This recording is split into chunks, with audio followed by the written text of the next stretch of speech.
Comprueba luego que estemos en directo.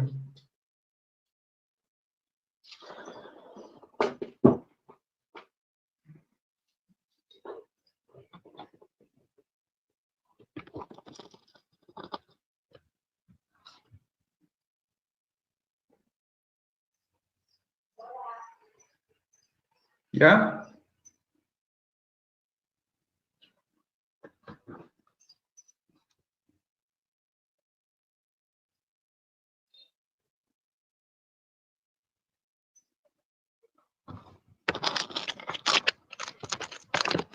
Cuando Rocío, ¿me ha dicho qué? No. Venga, pues.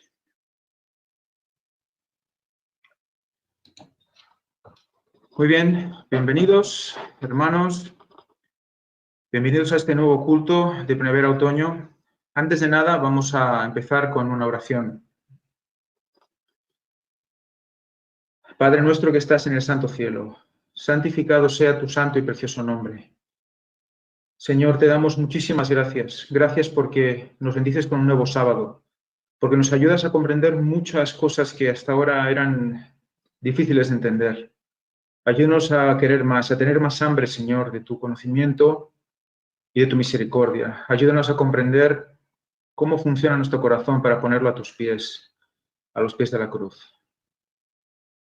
Dame entendimiento, Señor, para que seas tú el que hable y no yo. Te lo pedimos todo en el nombre de Jesucristo y te pedimos perdón por nuestros pecados, así como tu Santo Espíritu. Amén.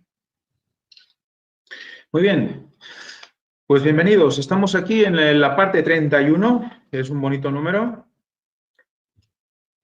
Título del culto de hoy, sino también las manos y la cabeza. Está sacado de un texto bíblico relacionado con la Santa Cena. Si recordáis, Pedro se negaba a que el maestro le lavara los pies y cuando el maestro le dice, pues, si no te lavaré los pies, pues, ¿qué dice? Pues, no entrarás conmigo, no estarás conmigo en el reino de los cielos, no serás salvo, ¿no?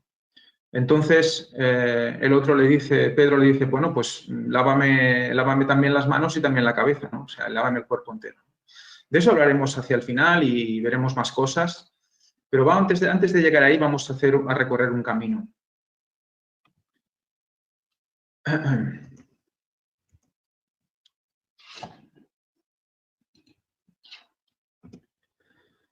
Muy bien, vamos a recordar el contexto en el que estábamos metidos desde el principio, ese traspaso de corona.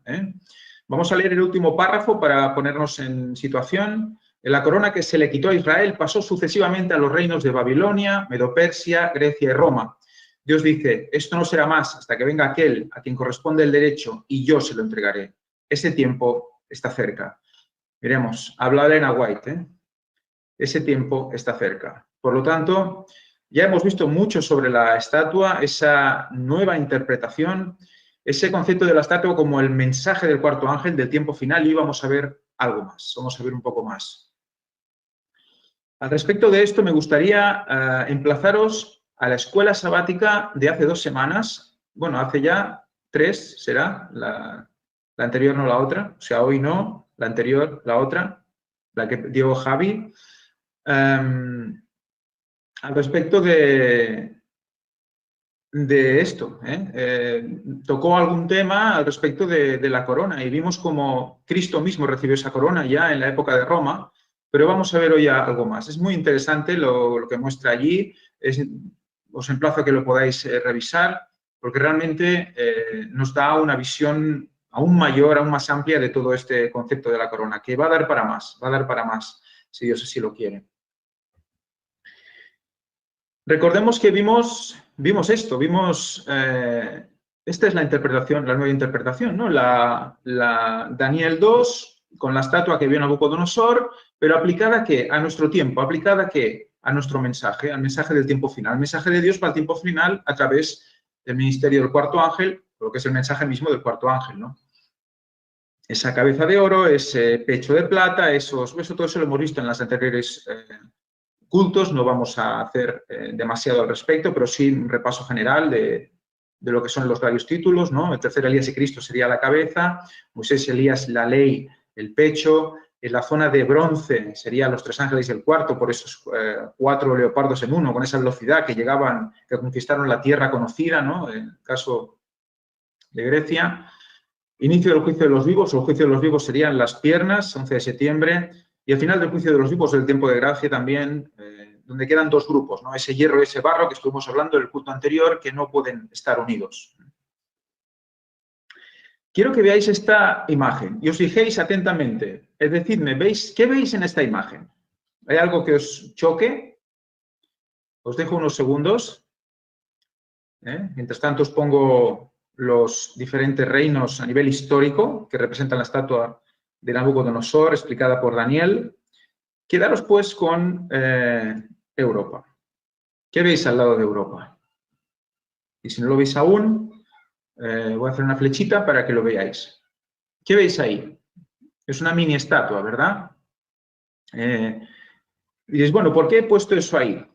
Recordad que os hablé del concepto. Tenemos una estatua general, que es la estatua de tiempo de Daniel, de Nabucodonosor, interpretada por Daniel, pero resulta que en esos pies vemos cómo hay otra interpretación de la estatua que va dirigida exclusivamente, especialmente a los tiempos de esos reyes, ¿no? Del tiempo final de los pies. En un momento en el cual Europa no se uniría, tenemos que un ministerio, tenemos un mensaje del cuarto ángel que surge en estos pies justo antes de la venida de Cristo, y es esa otra estatua que estamos analizando ahora. Por lo tanto, tenemos 2 interpretaciones, una histórica, la otra más, digamos, espiritual, ligada especialmente a los pies de la estatua histórica.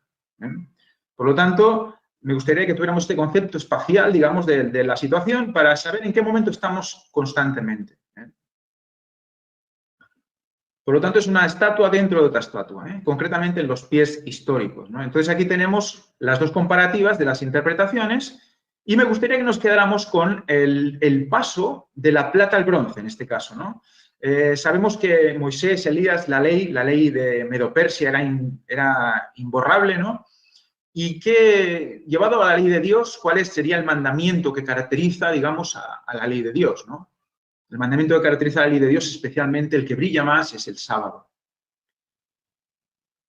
¿Qué es lo que caracteriza también a lo que es el mensaje del cuarto ángel? Durante todo el mensaje, ¿qué es lo que nos está acompañando? La llaga. Vimos también que la llaga, el pacto, el sábado y el pacto, todo estaba unido en un solo lugar. Por eso es muy interesante ver cómo esa lanza que atraviesa ese costado, atraviesa el costado justo en el límite del paso de la plata al bronce, ¿no? Por lo tanto, está englobando, digamos, a esos 2 metales. Esa ley con el sábado y esa llaga están unidos, ¿no? Vimos como esa sangre también era fuego, ¿no? El fuego que hace, purifica y a la vez quema, ¿no? Esa sangre que te limpia o te condena, ¿no? Porque no la aceptas que te limpie, ¿no? Entonces, todo ese punto ya lo hemos hablado, lo hemos tocado y recomiendo, pues, poder ver los capítulos anteriores de estos cultos, ¿no? Pero es interesante ver cómo esa lanza fue clavada en un punto muy interesante que une la ley con este mensaje, ¿no? El sábado. ¿Y qué es el sábado? ¿Qué es lo que, teniendo en cuenta que la lanza fue clavada por los mismos judíos, ¿no? Bueno, sí, los romanos, pero a petición de los fariseos, ¿dónde nos quieren clavar a nosotros la lanza?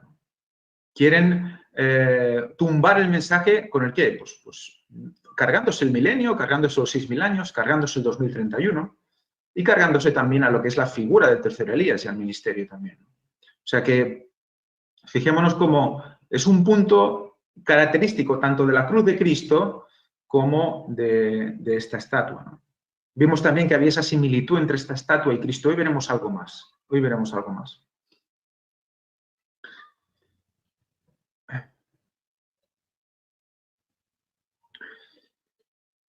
Si esta estatua representa al cuarto ángel, pues brilla y toda la tierra es iluminada con su gloria. Eso lo tenemos escrito en Apocalipsis 18:1. Hoy lo recordaremos. Por lo tanto, recordemos tengamos esa imagen de la izquierda, esa estatua de tiempo, que en sus pies, en el tiempo de estos reyes, como dice Daniel, justo antes de la venida de Cristo, surge este mensaje del tiempo final que brilla e ilumina toda la tierra.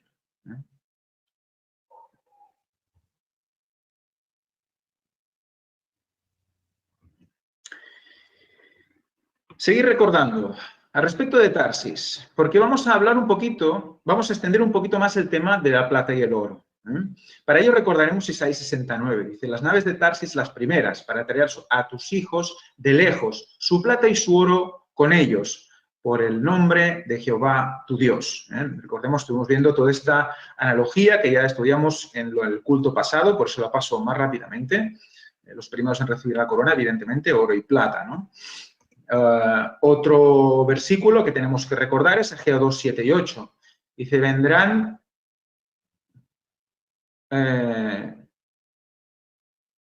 y vendrá el deseo de todas las gentes, o también, y vendrán los tesoros más preciados.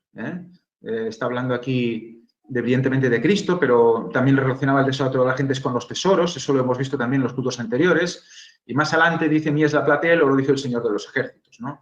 Por lo tanto, ese tesoro que viene a Israel, que viene al pueblo judío, viene ¿de dónde? De Tarsis, ¿no? Esa relación con la plata y el oro, con ese tesoro que viene desde lejos, ¿no? Eso lo estuvimos comprobando, lo estuvimos hablando, es solo para entrar en situación, porque evidentemente la plata y el oro, lo quiero mencionar, lo que quiero que quede claro, es que está relacionada con Tarsis especialmente, ¿no? Con los que lideran esa expedición, ¿no? Con todos detrás. Salmo 68, 13, dice así, está en el contexto Dios del Sinaí y el santuario. Mientras reposabais, fuisteis echados entre los apriscos. Mientras reposabais, dice, fuisteis echados entre los apriscos. En otras versiones dice tiestos, ollas. Si buscamos el comentario bíblico adventista, vamos a ver que esas ollas o ese fuego, esos apriscos, también está relacionado con las piedras que se colocaban en el fuego, que había como dos piedras, digamos, dos piedras de referencia, donde se echaba la leña, quedaban calientes también, y eso se llama también esta palabra que está definida aquí como tiestos, ollas y demás. En todo caso, se refiere sobre todo al fuego, ¿no? El tema de los apriscos también tiene esa acepción por el hecho de que antes donde guardaban las ovejas eran lugares circulares, ¿no? Igual que las ollas son circulares y los tiestos son circulares. Tiene una relación con englobar algo de manera circular. Por lo tanto, muy interesante al respecto de lo que hemos hablado muchas veces de esa forma, ¿no? Con las ruedas y demás, ¿no? Por lo tanto, tienes dos versiones. Mientras reposabais en los apriscos o mientras fuisteis echados al fuego, ¿no? O a las ollas, dice... Eran, en unas versiones dice, eran como alas de paloma cubiertas de plata y sus plumas con amarillez de oro, y otras versiones dice, seréis como alas de paloma cubiertas de plata y sus plumas con amarillez de oro. ¿Qué referencia tiene esto? ¿Qué contraste tiene esto entre el fuego y la paloma? Que ya hemos visto muchas veces, recordad, Jonás, Tarsis, por lo tanto, Jonás, que es vuelto de Tarsis en esas naves, ¿no? Él quiere huir, pero a raíz de estar en las naves de Tarsis vuelve y predica el Evangelio, ¿no? Vimos esa paloma, ese nombre estaba relacionado con Jonás, ¿no? Jonas. Por lo tanto, vemos esa plata y ese oro en relación con una paloma que también representa al Espíritu Santo, ¿no? Pero en contraste con ¿qué? Con el fuego. ¿Dónde lo sitúa Elena White este versículo? Pues vamos a ver dónde. Resulta, dice, vuestro Padre Celestial, esto es de palabras de vida del Gran Maestro, dice, vuestro Padre Celestial os quitará los vestidos manchados por el pecado. En la hermosa profecía parabólica de Zacarías, el sumo sacerdote Josué, que estaba delante del ángel del Señor vestido con vestimentas viles, representa al pecador. Por lo tanto, fijaros dónde estamos. Estamos en Josué, ¿no? En esa coronación simbólica de Josué. Y el Señor dice, quitadle esas vestiduras, esas vestimentas viles. Y a él dijo, mira que he hecho pasar tu pecado de ti y te he hecho vestir de ropas de gala. Y pusieron una mitra limpia sobre su cabeza, importante también esto, pusieron una mitra limpia, una corona, sobre su cabeza y vistiéronle de ropas. Precisamente así os vestirá Dios con vestidos de salud y os cubrirá con el manto de justicia. Y aquí es donde pone el versículo que hemos leído. Bien que fuisteis echados entre los tiestos, al fuego, aquí tiene mucho sentido, porque él estaba pues perdido, ¿no? ¿Y qué hace el Señor? Le quita esas vestiduras y le pone su manto de justicia, ¿no? Les tira las vestiduras sucias. Seréis como las alas de la paloma cubierta de plata y sus plumas con amarillez de oro. Por lo tanto, fijaros cómo es una situación muy interesante en la cual esa plata y ese oro lo que hace es vestir al que la recibe. Sabemos que eso lo que lo provoca es Cristo, evidentemente. Conocer al Señor, su palabra hace que saber que Él murió por nosotros, que nos da su justicia, porque la nuestra es como trapos de inmundicia, es lo que hace que nosotros podamos acceder al cielo, ¿no? Pero fijaros cómo esa plata y ese oro relacionada también con esas naves que vienen de Tarsis nos lleva a pensar, nos lleva a ver que a nivel mundanal, a nivel del mundo, a nivel de la tierra, tenemos también un mensaje, un mensajero, un grupo que trae esa plata y ese oro como paloma, ¿no? Fijaros que está relacionado con Josué, y Josué ya nos ha salido en algunas ocasiones al respecto también, ¿no? De esa relación con Jesús y también con el sacerdote terrenal, ¿no? Por lo tanto, fijémonos cómo estamos siempre moviéndonos en las mismas líneas, ¿no? El día del juicio se acerca. Malaquías 3:3.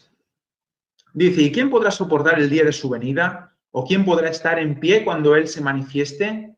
Porque Él es como fuego purificador y como lejía de lavandero. Atentos a esto, fuego y lejía. Por lo tanto, es fuego purificador y lejía que limpia. Por lo tanto, ese fuego limpia.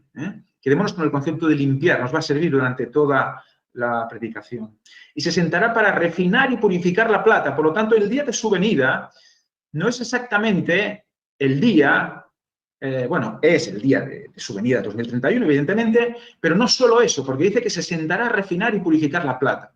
Cuando Él viene, evidentemente, la plata está purificada, lo que está todo decidido. Ya no hay que purificar nada, lo que es perdido, y lo que es limpio, ¿no? Por lo tanto, ¿a qué se refiere con se sentará a refinar y purificar la plata? Pues evidentemente hay alguien que representa esta plata que tiene que limpiarse, tiene que purificarse, y por lo tanto es un pueblo que recibe un mensaje, que recibe la palabra de Dios y que necesita hacer cambios, ¿no? Por lo tanto, eso no es inmediato, eso lleva un tiempo. Por eso es muy importante comprender que cuando inicia el juicio de los vivos ya empieza a tener sentido estos textos. Cuando inicia el juicio de los vivos, en cada un diría más, cuando se inicia el mensaje del cuarto ángel, ahí, cuando el tercer Elías se manifiesta, entonces ya Cristo está en su venida, en la figura de todo esto, del tercer Elías, del cuarto ángel. Por lo tanto, ya estamos viviendo, de cierta manera, la segunda venida de Cristo. Como hemos comentado esta mañana en la escuela sabática, ¿no? Ese matrimonio en dos partes, ¿no? La primera parte, ese noviazgo que aún no era matrimonio consumado, porque no habían tenido la primera relación sexual, pero en cambio, que no estaban viviendo juntos del todo, pero en cambio sí que se consideraban esposos, aunque aún no se había consumado, ¿no? Pues es lo mismo, estamos viviendo ahora ese noviazgo esposorio, novio / esposo, ¿no? Con Cristo a través del representante terrenal. Por lo tanto, esa boda se está dando ahora. Estamos en esos 2 años de tiempo, ¿no? Como hemos hablado esta mañana. Porque purificará a los hijos de Leví, los refinará como al oro y como a la plata, y traerán a Jehová ofrenda en justicia. Fijaros como principio dice, se sentará para refinar y purificar la plata, y luego dice, porque purificará a los hijos de Leví. Por lo tanto, de entrada podemos ver, ostras, la plata son los hijos de Leví. Por lo tanto, ¿quién es el oro? Leví, ¿qué hacía? Servía en el santuario, servía a Dios directamente, servía al oro. Recordemos, todo chapado de oro. Las cosas realmente puras que representaban la pureza, la iglesia, ese candelero todo chapado en oro, ¿no? Por lo tanto, servían al oro. Ellos son la plata refinada que sirven al oro. Por lo tanto, ese oro y esa plata tenemos como 2 niveles. Pero en cambio, en la siguiente frase nos dice, lo refinará como al oro y como a la plata y traerán a Jehová ofrenda de justicia. Por lo tanto, ¿qué está diciendo? ¿Que Leví también es el oro? Pero no hemos dicho que era la plata. ¿Qué es esta? Esto es una ambigüedad constante en la relación de tercer Elías y Cristo. Es el sacerdote que representa a Cristo. No es el sumo sacerdote, que es Cristo, pero es el sacerdote que representa a Cristo. O sea, siempre estamos en lo mismo.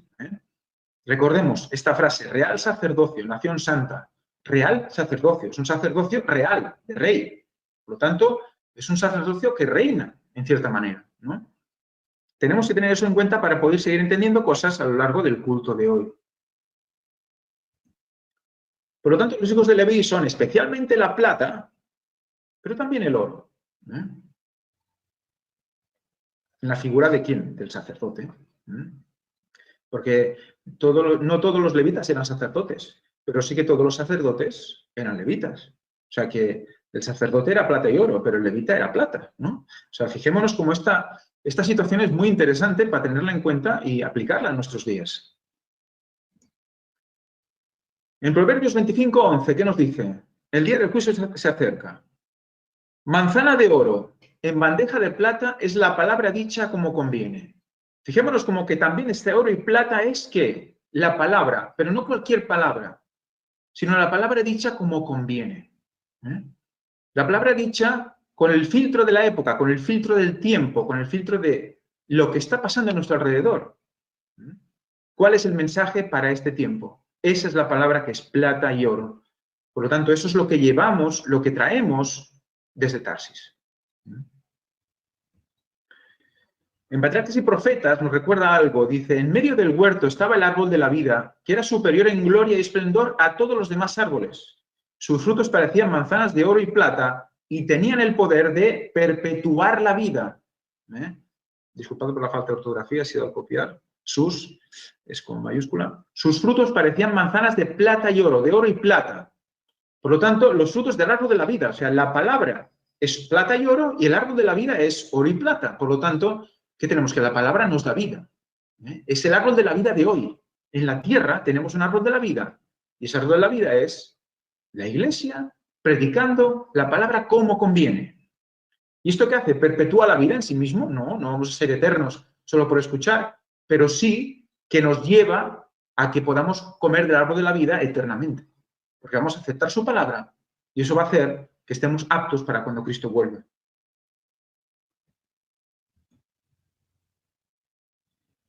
¿Qué nos dice consejos para los ministros? Cristo impartió únicamente el conocimiento que podía ser aprovechado. O sea, cuando Cristo hablaba cosas que podían ser aprovechadas en ese momento. No les explicaba absolutamente todo lo que él sabía, porque si no, las personas aún estarían ahí, ¿no? ¿Qué les explicaba? Lo que necesitaban saber, lo que podía ser aprovechado por sus mentes finitas, ¿no? Lo mismo pasa hoy día. Nos explica justo lo que necesitamos saber en el momento que lo necesitamos saber. Su instrucción al pueblo se limitaba a las necesidades de la condición de éste en la vida práctica. No satisfacía la curiosidad que llevaba a la gente al Salvador con cuestiones no fundamentales. O sea, no hay que perder el tiempo. Las cosas hay que ir al grano, explicar todo lo que sea necesario para la salvación. Se valía de todas ellas para dirigir llamamientos solemnes, serios y vitales. Vitales, o sea, si no se conocía eso, pues es el peligro de perderte. A los que tenían ardientes deseos de coger frutas del árbol de la ciencia, o sea, la ciencia del conocimiento, del bien y del mal, les ofrecía el fruto del árbol de la vida. O sea, tenemos ganas muchas veces de conocer muchas cosas del mundo, de conocerlo todo, pero lo que realmente queremos y necesitamos conocer, eso a lo mejor a veces nos olvidamos, ¿no?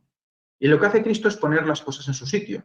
Y a través de sus enviados, de sus mensajeros, hace eso, intenta poner a la gente el fruto delante de ellos, para que la gente coma. Todos, para comer, no podemos comer por los demás, evidentemente. Debemos comer nosotros por nosotros mismos. El Espíritu Santo nos quiere que comamos de ese fruto. No podemos negarnos. Todos los caminos les eran cerrados, todos les eran cerrados, menos el que lleva a Dios. O sea, era interesante, era como poner dos paredes, para que no nos salgamos de un lado y al otro, para que podamos ir por el centro. Eso me recuerda a lo que Javi presentó respecto a las dos columnas, ¿no?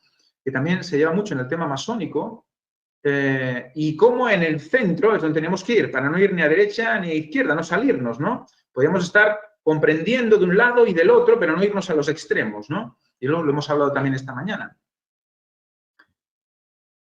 Toda fuente les será cegada menos la de la vida eterna. Claro, el Señor, ¿qué quiere? Quiere que nos salvemos. Por lo tanto, ¿qué intenta? Intenta ponernos la luz necesaria para ir por el camino adecuado.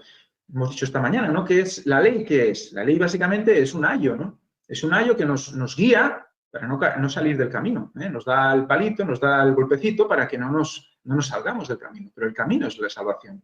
¿Y quién es el camino, la verdad y la vida? Cristo mismo. Un libro que no conocía. The Fanny Bolton Story.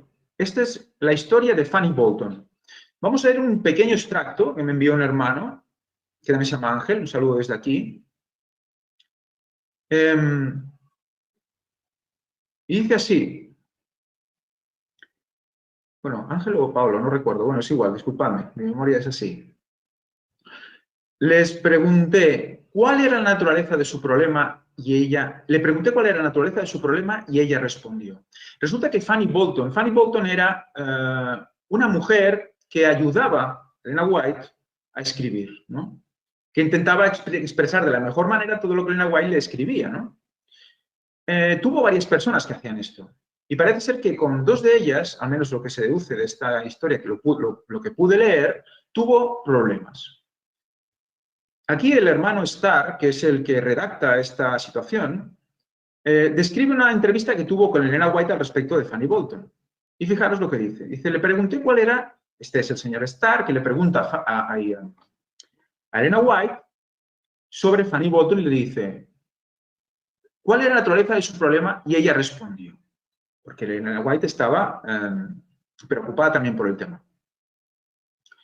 Y dice que mis escritos, Fanny Bolton, dice, solo 4 palabras, le dijo, ¿no? Que luego le pregunté cuál era el problema con Fanny Bolton y sus escritos, los escritos de Elena White. Y traté de parecer completamente inocente de cualquier conocimiento de cualquier problema para saber qué tenía en mente. O sea, el señor Starr ya había hablado anteriormente con Fanny Bolton y sabía alguna cosa, pero no quería condicionar lo que Elena White le iba a decir para ver si coincidía con lo que él pensaba, ¿no? Ella dijo, quiero contarles de una visión que tuve alrededor de las 2 de la mañana en punto de las 2 en punto de esta mañana. Estaba tan despierta, sería una traducción literal, como ahora, y apareció un carro de oro y caballos de plata encima de mí, y Jesús, en real majestad, estaba sentado en el carro. Más adelante dice, entonces vinieron las palabras rodando sobre las nubes desde el carro de los labios de Jesús, diciendo, Fanny Bolton es tu adversaria, Fanny Bolton es tu adversaria, repetido 3 veces. O sea, Elena White recibe esta visión y ve a Cristo montado en un carro de oro y caballos de plata. Y le avisa de que Fanny Bolton, la que le está pasando los escritos, ¿qué pasa? Aquí el problema que resultaba es que Fanny Bolton quería protagonismo. Ella decía que no se le reconocía su trabajo y que quería figurar. Y ella, Elena White, dice que, más adelante, en este escrito, dice que ella misma le pasó lo mismo y tuvo una visión parecida hace 7 años, 6 años creo que habla, con otra persona que le ayudaba a hacer los escritos. Por lo tanto, cuando se ponían a escribir, querían reconocimiento, porque consideraban que hacían un trabajo importante al respecto y que ponían su parte y que eso tenía que ser reconocido. Entonces tuvo la misma visión Elena White, tuvo el carro de oro, caballos de plata y Jesús gritando pues el nombre de la persona, en este caso Fanny Bolton, es tu adversaria, Fanny Bolton es tu adversaria, 3 veces. Fijémonos con esas 3 veces, esa repetición que es tan importante cuando Jesús habla. Ahora imaginaros, Jesús en un carro de oro y caballos de plata. ¿Nos recuerda algo esto? Carro de oro y caballos de plata. Vamos a recordar 2 de los cultos que ya he dado al respecto de carros y caballos. ¿Recordáis de qué hablábamos? Era el 12 y el 13. Y no sé si alguno más, esos son los que he podido yo ver. ¿Al respecto de qué? De Zacarías 6, del 1 al 7. ¿Recordamos esa profecía? Luego la leeremos otra vez a la luz de lo que ya sabemos para ver aún más luz. Recordemos que había esos caballos alazanes, negros, blancos, tordos y vigorosos, que salían todos de salían de entre 2 montañas, y las montañas eran de bronce. Y hoy lo vamos a recordar, porque es interesante leerlo ahora que sabemos lo que sabemos al respecto de estos materiales. Vimos que esos carros del final, el último carro, el 4.º carro, estaba definido por tordos y vigorosos. ¿Que esas palabras qué nos querían decir? Esos carros con esos caballos que tenían esas características. Resulta que vigorosos, que era lo que realmente distinguía a ese 4.º carro, era lo que le caracterizaba, esa H554, es la palabra amots, y quiere decir color fuerte, especialmente rojo. En otras palabras también flota. Una flota de barcos rojos. Recordemos cómo eso tenía que ver también con el arca de Noé, que es roja, ¿no? Que fue roja. Y que representaba esa sangre de Cristo, protegiendo a los que estaban dentro, ¿no? También tenía esta derivación, estar alerta. Tenía que ver con físicamente ir a pie. Ir a pie. Estamos hablando de esos pies, la simbología que tienen, ¿no? Y mentalmente, en valor. Afirmar, alentar, aliento, animar, ánimo, apresurar, ayudar, confirmar, consolidar, crecer, endurecer, esforzar, fortalecer, fuerte, obstinar, prevalecer. Obstinar, ¿por el hecho de qué? De que van a saco. O sea, estos no se paran por nada, ¿no? Resolutivo, resolver y ser valientes.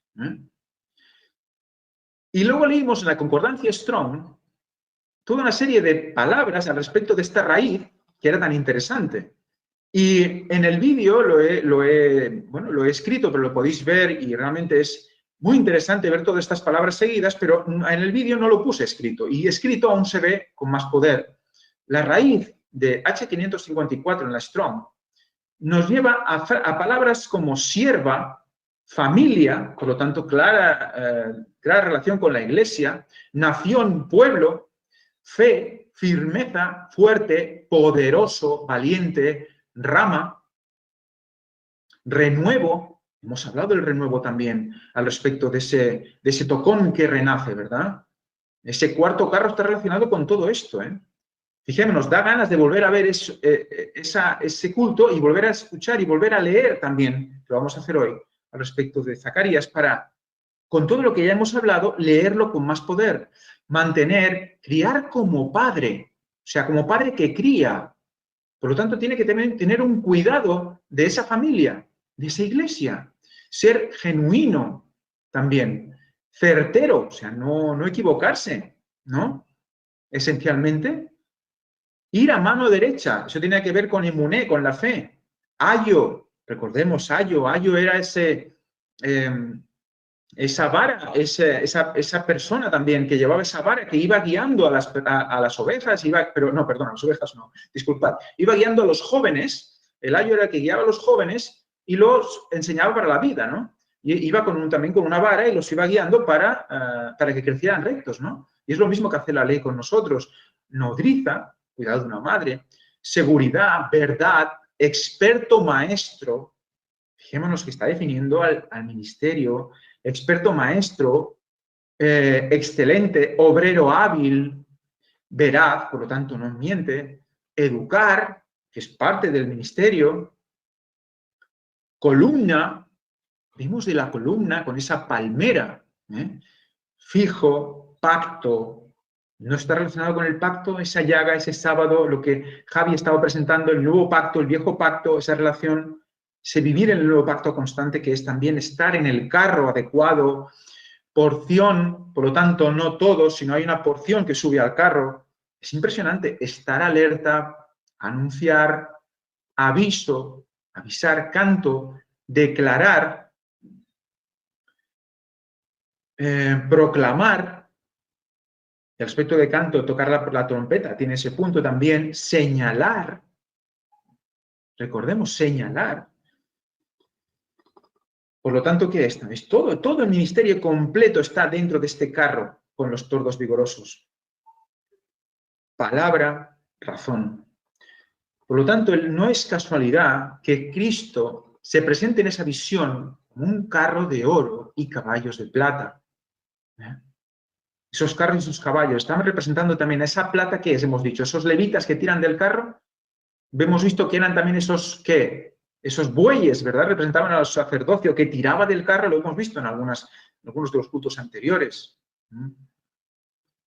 Por lo tanto, son esos que sirven al Señor todo el tiempo. Ese cuarto carro vimos como ese arca roja, que representa evidentemente a Cristo y su sangre, nos protege dentro de él, dentro de su llaga. Nos mete ahí, es el escondedero de su poder. Y vimos cómo estaba relacionado también con el diezmo, con la promesa de Jacob. Si me bendijeres, daré una 10ª parte de todo lo que gane. Eso decía Jacob. Y estaba relacionado con eso, porque el Dios le bendijo ¿con quién? Con los listados pintados y abigarrados. ¿Recordáis que él puso a criar a las ovejas y el Señor le dijo que las que sean pintadas y abigarradas serían para él? Y les puso 3 varas de álamo delante, varas blancas, y esas son las que bebían de ese agua, entonces eran multiplicadas. Y cuando eso pasó, ¿qué dijo? El Señor le reclamó su promesa. Por eso que nosotros está ligado evidentemente siempre con el diezmo. Vamos a leer de nuevo solo, bueno, quizás vamos a leer el 1 y el 7, para ir al grano. Para comprender quizás más cosas ahora con todo lo que se ha presentado. Dice, de nuevo alcé mis ojos y miré. Vamos a nuestras Biblias, no lo tengo aquí en pantalla. He aquí 4 carros que salían de entre 2 montes, y aquellos montes eran de bronce. Hemos visto dónde estaba la llaga situada en esta estatua, en ese punto de límite entre la plata y el bronce, quizás más para el bronce que para la plata. Esa relación con la llaga, con la sangre, o sea, 2 montañas de bronce y del medio salen los carros. No es la sangre, no somos nosotros que salimos de ahí. Es impresionante, a todo el mundo, justamente de bronce. Y aquí luego sigue hablando de los carros, ¿no? El primero fue los alazanes, el segundo carro, caballos negros, etcétera, etcétera, ¿no? Y todos salen a diferentes lugares, ¿no? Y dice el 7 y el 8, vamos a leer hasta el 8, dice, los alazanes salieron y se afanaron por ir a recorrer la tierra. Y dijo, id y recorrer la tierra, y recorrieron la tierra. Ese caballo afanoso. ¿Y qué pasa el 8? Recuerdo que acabamos en el 7 y no leímos el 8.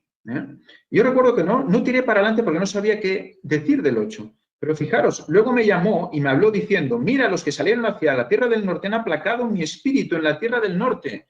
¿La tierra del norte qué era en esa época? Babilonia. Y el sur Egipto. Y aquí es donde vimos como llegamos a la conclusión de ese Egipto como hermana de la que era Babilonia. Y esa relación con la iglesia de hoy. Y de donde salieron esos caballos también a predicar a todo el mundo. De esa iglesia adventista sale un grupo, sale un remanente que predica a todo el mundo. Eso lo vimos. No vamos a entrar más en detalle, lo podéis ver en el culto. Pero el número 8 nos habla de qué. Mira los que salieron hacia el norte porque han aplacado mi ira. Perdón, han aplacado mi espíritu en la tierra del norte. Fijaros cómo en la tierra del norte está Babilonia, ¿no? Y los que van a Babilonia, pues bueno, recordemos que Babilonia también implicaba salvación para Jerusalén, ¿no? Lo hemos estado leyendo. Por lo tanto, tiene todo un significado muy interesante que aún tenemos que acabar de ver el completo, pero nos está empezando a vislumbrar muchas cosas, ¿no? Muy bien, pues seguimos.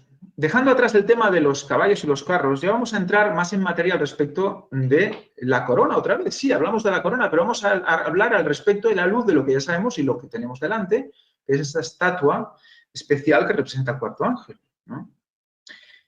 Y Daniel 2.38 nos dice, tú eres aquella cabeza de oro. Daniel 2.38. Y como tú eres aquella cabeza de oro, ¿de quién le está hablando? A Nabucodonosor. ¿Nabucodonosor quién era? Rey de Babilonia. Si era rey de Babilonia, tenía corona, evidentemente. Por lo tanto, la corona del rey, que está representando también. Seguimos más adelante, para recordar que Cristo llevaba una corona muy especial, una corona gloriosa y resplandeciente, una corona que traducida como crown es el original, que es corona directamente, gloriosa y resplandeciente. Estaba formada por una corona dentro de otra corona hasta un total de 7. Recordemos que esto lo estuvimos viendo, ¿no? Las coronas de los ángeles eran de oro más puro, del oro más puro, y estaban cuajadas de estrellas. Sus rostros resplandecían de gloria, pues era la imagen expresa de Jesús. Y cuando se levantaron y subieron todos juntos a la cumbre encima de la ciudad, quedé arrobada por el espectáculo. O sea, que están encima de la ciudad celestial, en la cumbre, no sé, pináculo, ¿no?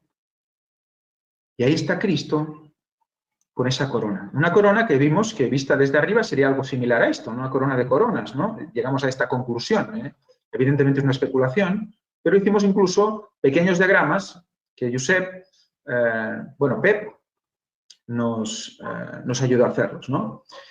Y dijimos, bueno, podría ser algo así, porque realmente un sacerdote también tiene esa corona, esa mitra, y también tiene, ¿qué? Una diadema, que forma parte de esa corona, en realidad, ¿no?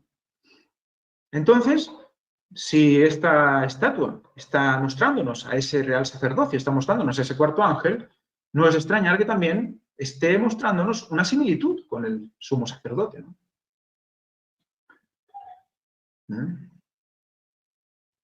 Vemos que también hay una connotación especial al respecto de la diadema. Elena White habla al respecto de eso, lo veremos también. Y en la misma Biblia, Éxodo 28:36, dice, la vestidura de los sacerdotes. Dice, harás además una lámina de oro fino y grabarás en ella como grabadura de sello, o sea, un sello grabado en el oro, santidad a Jehová. Más adelante, en el 39:30, cuando habla también de la hechura de las vestiduras de los sacerdotes, dice, hicieron asimismo lámina de oro, perdón, la lámina de la diadema santa de oro puro. Por lo tanto, estaban haciendo una lámina de oro, ¿para qué? Para la diadema santa. Por lo tanto, está claro que hay una, dentro de lo que es está la mitra o la tiara, y luego tenemos también la diadema santa de oro puro. Y escribieron en ella como grabado en sello. Por lo tanto, es un sello para una diadema que se coloca en la frente del sacerdote. Por lo tanto, eso ya nos tiene que dar algún tipo de connotación al respecto. Y también pone que en este caso nos dice consagrado a Jehová. Por lo tanto, santificado, santidad a Jehová, y en otro, consagrado a Jehová. Porque el que lleve esa diadema, el que lleve ese sello en la frente, será consagrado a Jehová. ¿Nos suena esto a algo al respecto de un sello en la frente? Vamos a ir viendo. Elena White, Conflicto de los siglos. Una cita realmente completita. Vamos a leerla varias veces, porque nos liga muchísimas cosas. Dice, con cantos celestiales, los santos ángeles, Conflicto de los siglos, en inmensa e innumerable muchedumbre, le acompañan en el descenso. ¿Estamos hablando de qué? De la venida de Cristo. El firmamento aparece lleno de formas radiantes, millones de millones y millares de billares. Ninguna pluma humana puede describir la escena, ni mente mortal alguna es capaz de concebir su esplendor.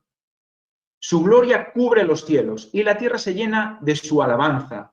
También su resplandor es como el fuego, dice, cita aquí Habacuc 3, 3 y 4. Fijémonos, Habacuc 3, 3 y 4.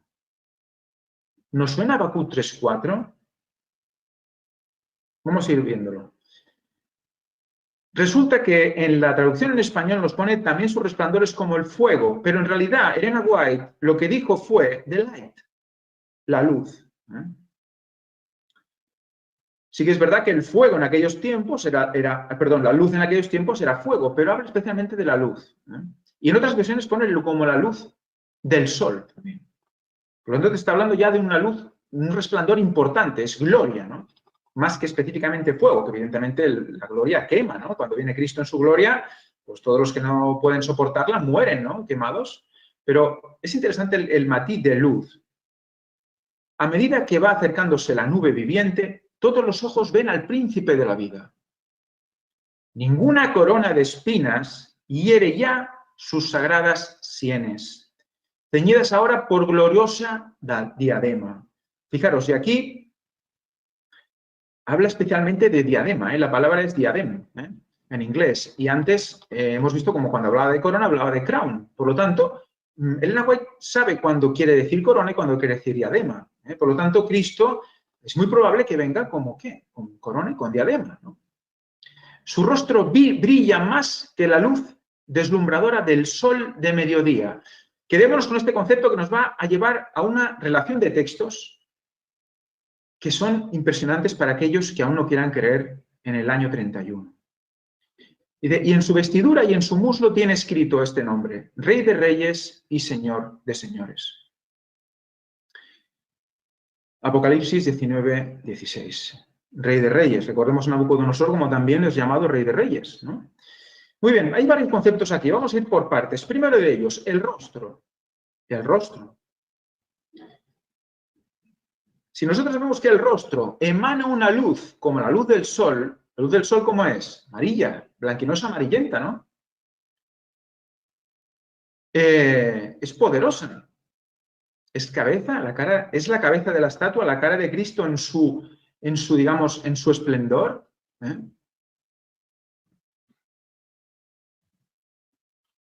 Vamos a ver cuántas veces brilló la cara de Cristo, al menos, no todas, pero al menos unas que son muy concretas, ¿no? Dice así, dice, una aureola luminosa rodeó la cruz y el rostro del Salvador brilló como el sol.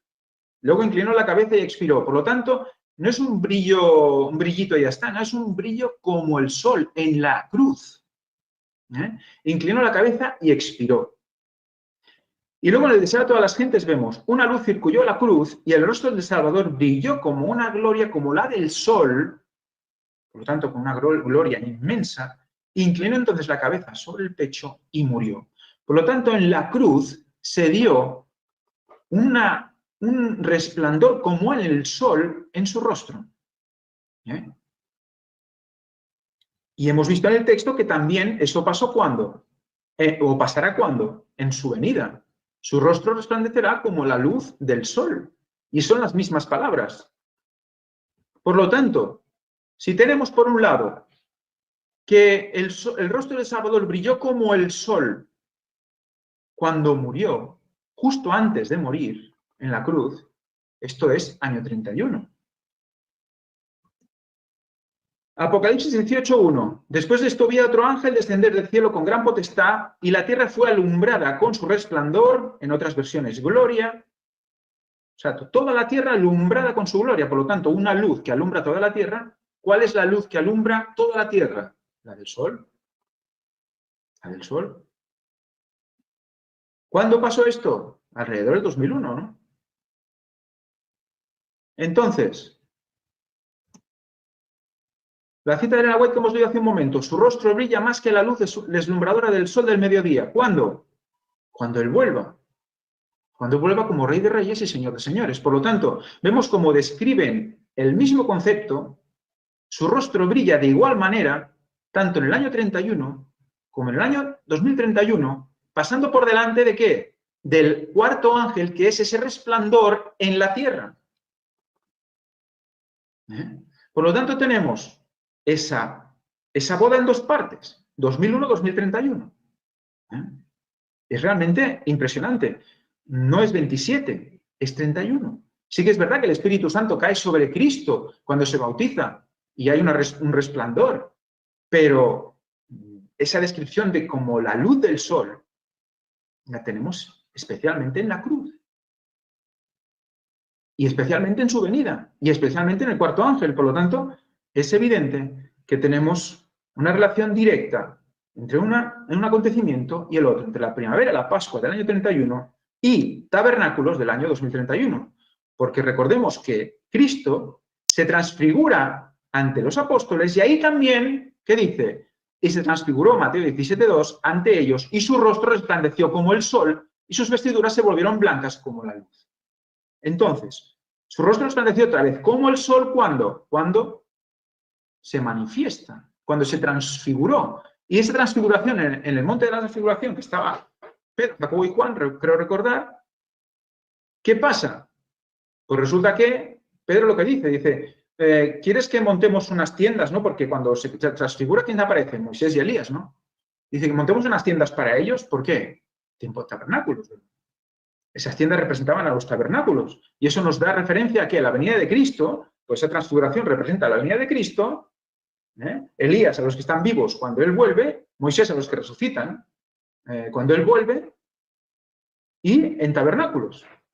Por lo tanto, solo con el resplandor de la luz del sol ya tenemos todas las fechas puestas, con el resplandor del brillo del rostro de Dios, de Cristo mismo.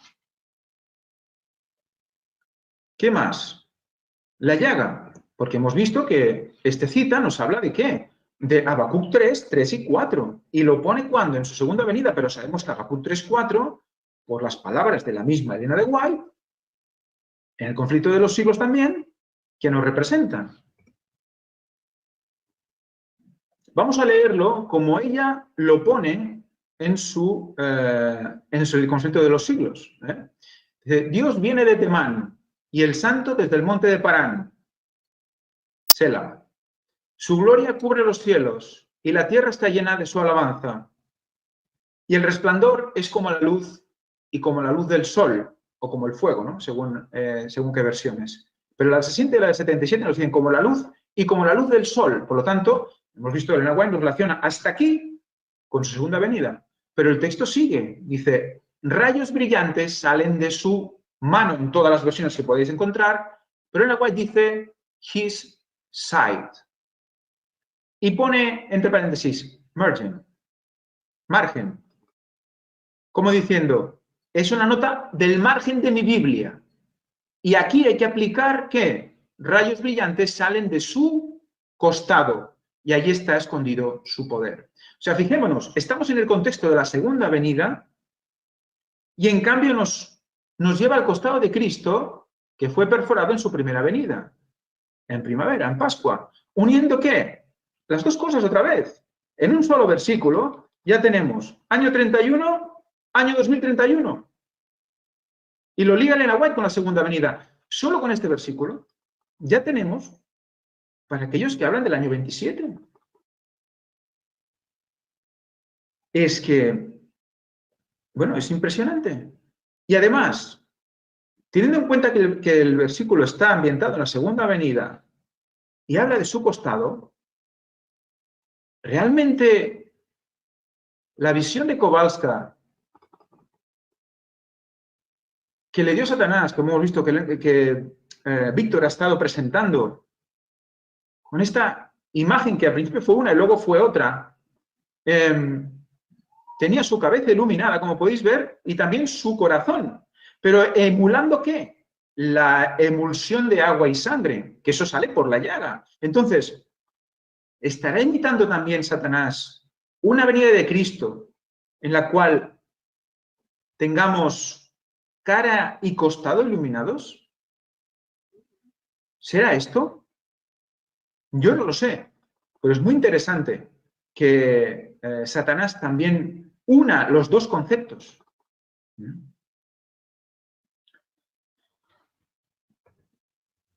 Seguimos. Vamos con la diadema, que también está en el texto. Fijaros, dice, ninguna corona de espinas hiere ya sus sagradas sienes. Por lo tanto, las sienes están aquí, frente y sienes, ¿de acuerdo? Ceñidas ahora, o sea, en su venida, por una gloriosa diadema. Y la palabra en inglés, diadem, no sé, o diadem, no sé cómo se pronuncia. Entonces, Cristo viene con una corona de 7 coronas, como ella, Elena White, lo dice, y con diadema, por lo tanto, no se contradice, son ambas cosas, que es que el mismo sacerdote lo tiene, ¿no? Si el mismo sacerdote lo tiene, dice, si el mismo sacerdote lleva tiara y mitra y diadema y lámina de oro, no es de recibo pensar que Jesús, que es el antitipo del sacerdote, el sumo sacerdote, también las lleve. Las llevó cuando se encarnó. Realmente hay esa controversia entre si la corona que llevó Cristo fue una corona completa o una corona anular. En todo caso, la corona implicaba, la mitra implicaba la diadema. No era una sin la otra. Eran juntas. Siempre se citan juntas la mayoría de veces. Y Cristo en su cruz, en la cruz, ¿llevaba solo diadema? ¿Llevaba solo corona? ¿Llevaba las dos?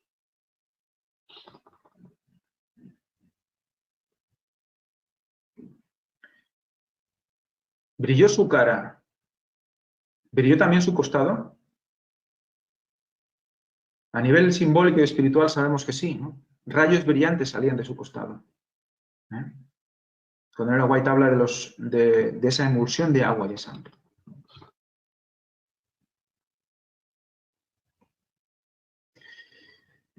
Vamos a ver Isaías, dos textos de Isaías, y fijaros en qué contexto estamos hablando. Condenación de Efraín, al respecto de este mismo, de la diadema y la corona. Dice, con los pies, al tanto con Efraín, porque Efraín ya sabemos de qué habla. ¿Efraín qué es? Está hablando de quién, de la cúpula de la iglesia. Está hablando de aquellos que llevaban el liderazgo, ¿no? Que llevaban la primogenitura. y que tenían que llevar y guiar al pueblo, ¿no? Dice, con los pies, fijaros, con los pies, otra vez, será pisoteada la corona de soberbia de los ebrios de Efraín. Pisoteada la corona de soberbia. Por lo tanto, tiene una corona, pero no es la corona que nosotros debemos llevar. Porque el esposo lleva la corona de la esposa. Porque el esposo dice, la esposa es corona del esposo. Pero el esposo también lleva una corona. Perdón, la esposa también lleva una corona, la de Cristo, que es la iglesia, ¿no? Porque es real sacerdocio también. Entonces, son coronas compartidas de dos reyes, rey y reina, ¿no? De un reinado. Es importante todo esto. La flor caduca de la hermosura de su gloria, de Efraín, que está sobre la cabeza del valle fértil, será como la fruta temprana de la higuera, la que precede al verano. ¿Sabéis cuál es la fruta temprana de la higuera? Los higos, las brevas, esos higos más dulces, generalmente son más oscuros. Que hay higueras que tienen dos nacimientos. Unos justo antes de empezar el verano, que son las brevas, y luego al final del verano, que son los higos propiamente dichos. Fijaros cómo también es un fruto en dos fases, en dos partes, ¿verdad? Y dice que dice que la cual apenas la ve el que la mira, se la traga tan luego como la tiene en la mano. O sea, tú ves una breva y te dan ganas de comértela, ¿no? Pues eso es lo que pasa con los ebrios de Efraín. Será pisada su corona y comidos. ¿Por quién? Pues por el mensaje, por el Evangelio, por Cristo. La cizaña. Dice, y en aquel día, Jehová de los ejércitos será, o sea, en aquel día, cuando sea pisado Efraín,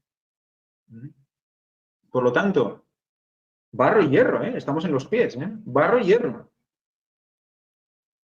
En aquel día, Jehová de los ejércitos será por corona de gloria y diadema de hermosura. Fijaros, diferencia, de cierta manera, corona y diadema. ¿A quién? Al remanente de su pueblo. El remanente llevará la corona y la diadema de Cristo, de Dios.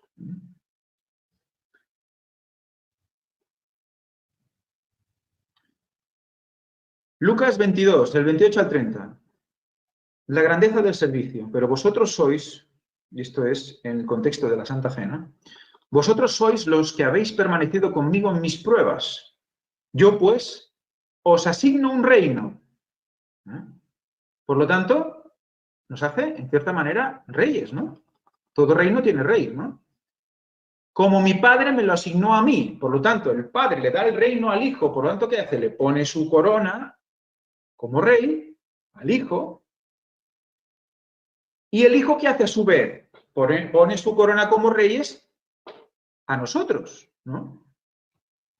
Para que comáis y me vais a mi mesa en mi reino. Por lo tanto, esa Santa Cena está simbolizando la cena con él en su reino. Como reyes. Porque somos coherederos con él, reinaremos con él. Y os sentéis en tronos juzgando a las 12 tribus de Israel. El tema del juicio se ha hablado muchísimas veces. No juzguéis y demás, pero en cambio tenemos que estar preparados para juzgar a las 12 tribus de Israel en el cielo. Y ahora también para discernir entre el bien y el mal. Por lo tanto, en cierta manera, tenemos que hacer de reyes también aquí. ¿Hasta qué punto? Evidentemente, no tomándolo al extremo. Aquí tenemos un ejemplo de cómo Jehú fue ungido como rey, le fue tirado el aceite, y el aceite era tirado y, bueno, caía por la cara y llegaba la barba y demás, ¿no? Esto era la coronación, ¿no? Nosotros, ahora, ¿cómo somos coronados? De vez en cuando, fijémonos, les deseo a todas las gentes, de vez en cuando alguna mano perversa le arrebataba la caña que había sido puesta en su mano y con ella hería la corona que estaba sobre su frente, haciendo penetrar las espinas en sus sienes, y chorrear la sangre por su rostro y barba. ¿Fue coronado o no fue coronado Cristo? Se burlaron de él, le pusieron la corona de espinas, le pusieron el manto y la caña, el manto púrpura. Esto, recuerdo que veáis, ya te os digo, fue hace 2 semanas, escuela sabática, que presentó Javi. Ahí se muestra y se puede comprender fácilmente. Los judíos, los romanos, todos hacían cosas contra Cristo que luego se volvieron en su contra y a la vez cumplían profecía. Ahí le fue puesta una corona, la corona que podía recibir en la tierra. Luego recibe la suya en el cielo. Disculpad. Haciendo penetrar las espinas en sus sienes y chorrear la sangre por su rostro y barba. ¿Qué hacía el aceite cuando caía encima de los que eran ungidos como reyes? El aceite caía por su cara, y hay citas donde sale textos que llegaba hasta la barba. El aceite es la sangre, como el mismo Ron Wyatt decía. Y es un símbolo de la coronación. Somos coronados con su sangre. No esperemos recibir aquí esa corona de gloria. Aquí recibimos una corona de espinas. ¿Por qué? Porque sí, somos reyes. Somos coronados. Él nos pone, nos da el reino, pero toca sufrir aquí. Toca sufrir. Tenemos que predicar el evangelio y ¿qué vamos a recibir? ¿Qué? Como él sufrió. Como él sufrió. La iglesia va a ser perforada, atacada, destrozada. ¿Cómo quedó su cuerpo? Y es la iglesia y representa a la iglesia. Por lo tanto, ese aceite, esa sangre, es nuestra coronación.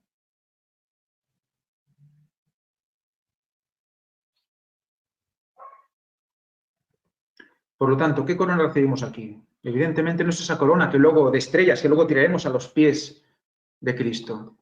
La que tiran los ángeles mismos a los pies de Cristo. No es esa. Esa la recibimos en el cielo. Aquí tenemos otra corona. La que tenemos que compartir con Cristo y es la de predicar, asumiendo nuestro real sacerdocio. Y eso es enfrentarse a la vida como viene. Y es luchar para predicar, sea como sea.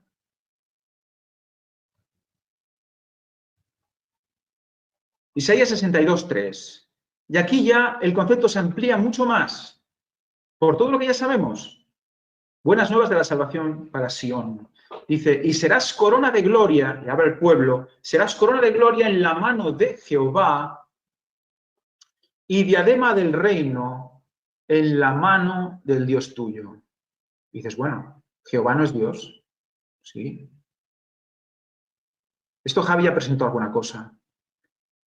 Yad, gloria en la mano de Jehová es Yad, y diadema en la mano de Dios es Kaf. Uno es mano en esta posición, incluso cerrada, o garra, o planta del pie, lo veremos luego también, y el otro es la mano extendida, como para dar, también para guiar, ¿de acuerdo? Para señalar. Es muy interesante porque fijaros qué conceptos une solo con corona y diadema. Y dice que somos corona y diadema en la mano, en las manos de Jehová. Fijaros. Creo que a Javi le va a gustar esta imagen. Estuvimos hablando de la posibilidad de que esa estatua no fuera como siempre nos la pintan, con las manos escondidas en manos cruzadas, ¿no? En esa posición, sino más bien con los brazos extendidos, como diciendo, esto es mío, ¿no? Esto es impresionante, porque evidentemente tiene una connotación mucho más evidente con Cristo. Y vi esta imagen y realmente dije, wow, a alguien más se le ha ocurrido, ¿no? Y si vemos el texto de Isaías, ahora que tenemos las manos extendidas, pues podemos hacer una correlación más interesante, ¿no? Corona, Yad, tenemos la corona en la cabeza, evidentemente. Yad sería acostado, y en una mano dice que la tiene. La otra es la diadema, que también está en la mano. Por cierto, me falta la flecha de diadema también en la cabeza. Lo siento. imaginárosla, una flecha azul que va de diadema a la cabeza, porque es donde va, pero también es mano, porque la lleva en la mano Cristo. Somos nosotros llevados en sus manos. Por lo tanto, ¿quiénes son esos, hemos visto, ¿no?, esos levitas de plata que llevan al pueblo a Cristo en sus manos? Por una parte, kaf, ¿no?, que es coger, proteger, cubrir; por la otra mano, yad, que es la llaga, es guiar, es ofrecer, ¿no? Esas dos manos de la estatua, es corona y diadema.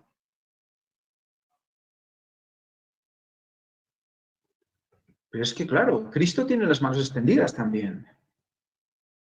Cada vez más vemos como esta estatua que vio Nabucodonosor era él, pero en realidad estaba representando a Cristo, estaba representando al mensaje final, al pueblo de Dios, sus características de hoy.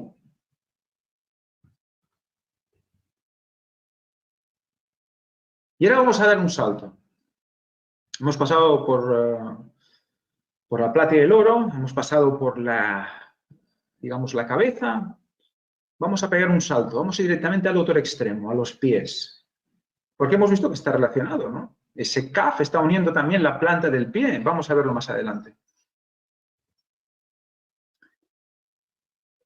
Si vemos esa unión entre la estatua de Daniel y la cruz de Cristo, y nos vamos a ver los pies, vamos a ver algo. Atentos, porque es algo que, bueno, la posición de los pies parece ser la correcta.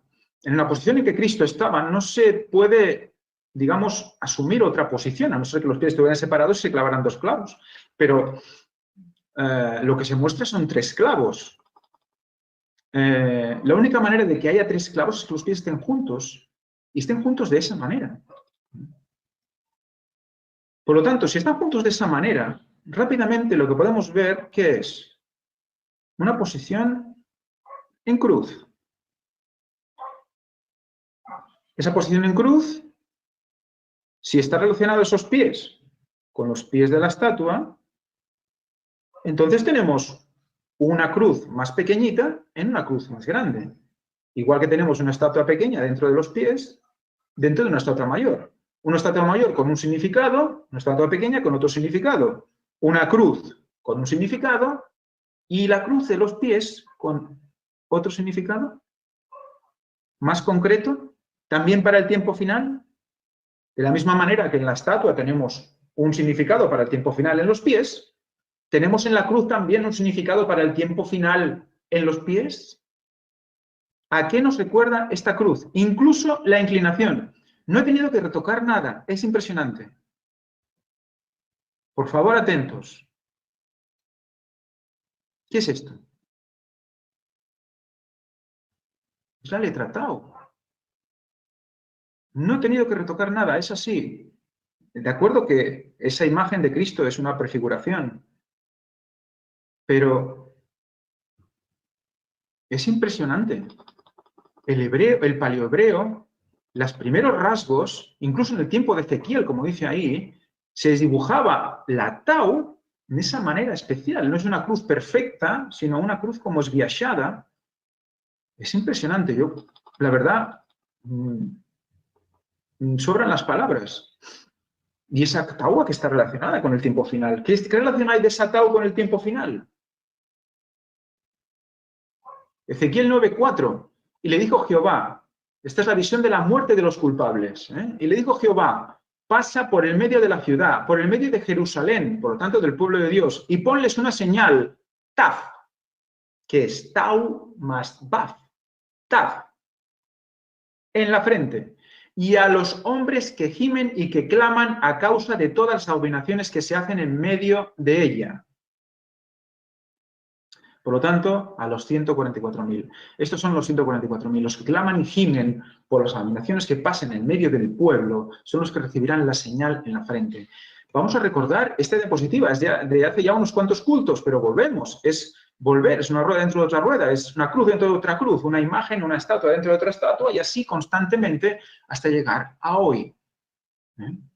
Tenemos esa señal de Ezequiel 9.4, que por cierto, en el original, en el culto donde lo saqué, puse Ezequiel 9.2, era incorrecto. Bueno, ahora tengo ocasión de corregirlo, Ezequiel 9.4. Esa señal, esa palabra, taf, era tau y baf. La tau, la señal de la cruz, y baf, que es, ¿qué? Un clavo. Entonces, si volvemos otra vez a la imagen, en los pies no tenemos una señal de la cruz con un clavo. No es la imagen que estamos viendo de los pies de Cristo en cruz, clavado, no es taf, no es la señal del pueblo de Dios en sus frentes. Y si la comparamos con los pies de la estatua, esa estatua pequeñita que somos nosotros brillando, son los que reciben esa señal, y las dos estén en los pies de sus respectivos símbolos, de sus respectivos lugares. ¿No es realmente impresionante? Es para estar pensándolo y viéndolo y no creértelo.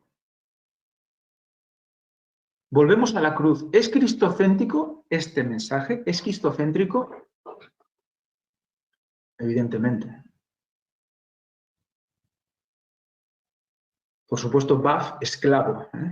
Baf, esclavo. Por lo tanto, estamos en la misma simbología y a los pies de la cruz.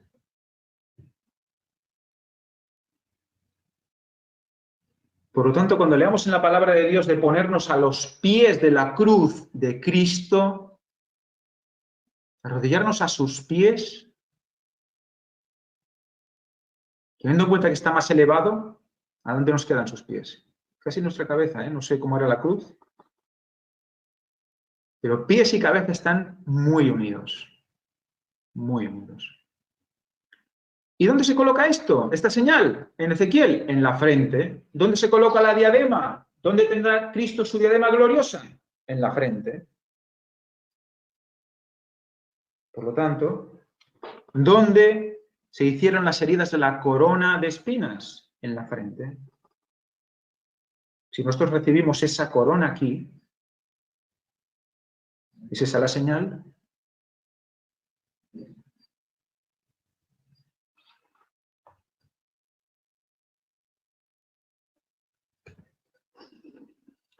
Tenemos una estatua dentro de otra, a los pies, y una cruz dentro de otra, a los pies.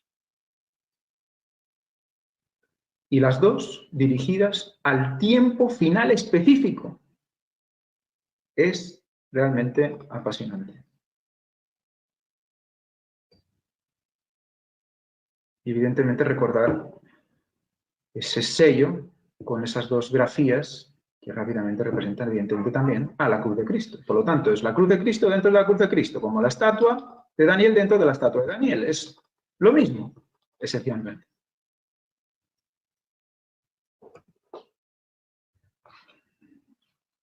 Por lo tanto, en conclusión, la letra Tau, una cruz, es la última letra del alfabeto hebreo. No es de extrañar que también figure en los pies. La cabeza sería el principio, los pies es el final, ¿no? Es realmente lógico. Dice, junto a la letra Ba, un clavo, hacen la palabra Tau, la marca que figura en las frentes, en las sienes de los salvos, como la lámina de oro del sacerdote, con la inscripción, consagrado a Jehová. Cuando cae la señal sobre los 144.000, ¿están o no consagrados a Jehová? Es santidad Jehová, ya son santos. No pueden pecar, aunque no sean conscientes de ello. Otro texto al respecto, otra cita de Elena White, Historia de la Redención. Todos contemplaron al Hijo del Hombre, y los mismos que lo despreciaron y escarnecieron, los que ciñeron con corona de espinas su santa frente y lo golpearon con la caña, lo vieron entonces revestido de toda su regia majestad. ¿Cuándo lo vieron revestido? Está hablando de la segunda venida de Cristo. El contexto es la segunda venida de Cristo. Si en ese momento lo ven los que le golpearon la frente con la caña, o sea, fijaros que la burla llegó hasta el punto de que la caña que representa el tercer Elías la utilizaron para pegarle en la cabeza. O sea, que en el acto de rabia, de burla, cumplieron otra profecía, y es que el tercer Elías, la caña, la vara, la caña que fueron a ver movida por el viento, ese Juan el Bautista, es el que clava la corona en la frente. Es el que clava la señal en la frente. Eso hicieron sin saberlo, sin darse cuenta, los romanos, al burlarse de él, arrodillarse delante de él, certificaron al tercer Elías como el que pondrá la marca en la frente al pueblo. Y de ahí que saldrá sangre y cubrirá toda la cara. Todo el cuerpo quedó lleno de sangre. Es el ungimiento. Y si es en la cabeza, ¿a quién unge también? No solo al pueblo, también a la cabeza. ¿La cabeza quién es? El tercer Elías. Y ahí estamos otra vez. Ahí estamos otra vez.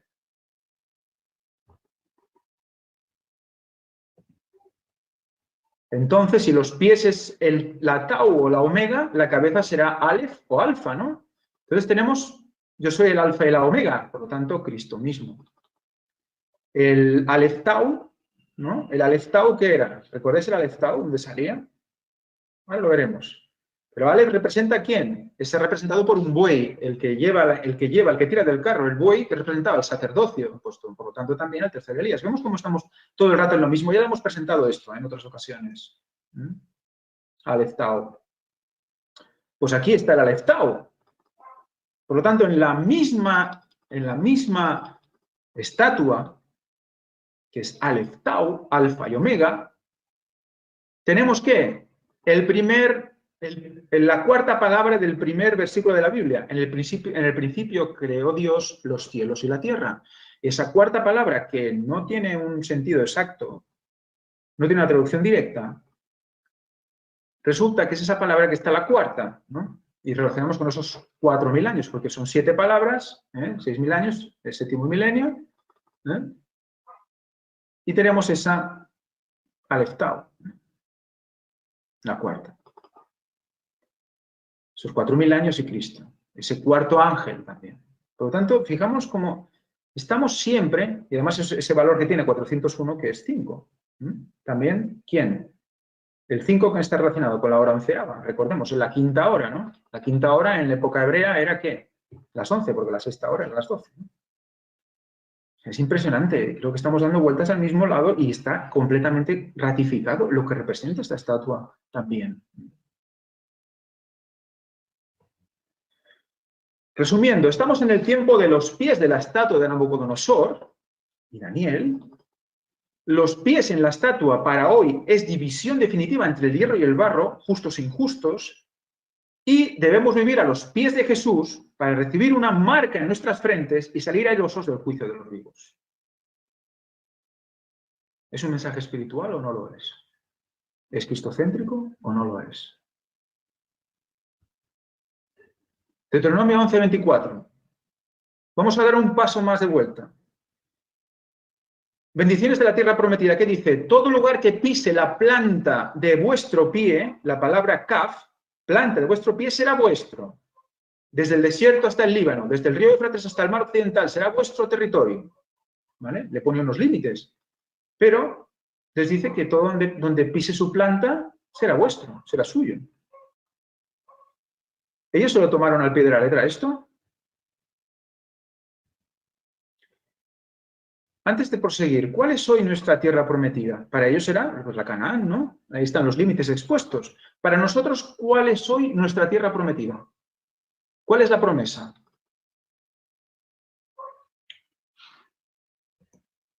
Primera de Corintios 3, 23, 20, del 20 al 23. Y otra vez, el Señor conoce los pensamientos de los sabios, que son vanos. Así que ninguno se gloríe en los hombres, porque todo es vuestro. Sea Pablo, sea Apolos, sea Cefas, sea del mundo, sea la vida, sea la muerte, sea lo presente, sea lo porvenir, todo es vuestro. Y vosotros de Cristo, y Cristo de Dios. O sea, no, yo soy más de Apolos, soy más de Cefas, no, yo soy más del otro. No. Todo es vuestro. No nos limitemos a esa persona que predica, sino a todo el mensaje. Todo es vuestro, todo. No solo el mensaje, sino la muerte, lo presente, lo porvenir. ¿Por qué? Porque lo tenemos en Cristo. Lo tenemos todo en Cristo. ¿Hay límites para Cristo a la hora de darnos algo? No hay límites. Somos nosotros los que somos limitados, Él no. Todo es vuestro. Vosotros de Cristo y Cristo de Dios. Es la cadena que antes estábamos mostrando, ¿no? La cadena de coronas, ¿no? Del Padre al Hijo, del Hijo al sacerdote, a los sacerdocios, ¿no? Igual, al revés ahora, ¿no? Todo es nuestro a la inversa. ¿Y qué más? Los justos heredarán la tierra y vivirán para siempre sobre ella. Los justos heredarán la tierra. Salmos 37, 29. Por lo tanto, ¿cuál es la tierra prometida para nosotros? Todo el mundo, toda la tierra. Y siempre habitaremos sobre ella.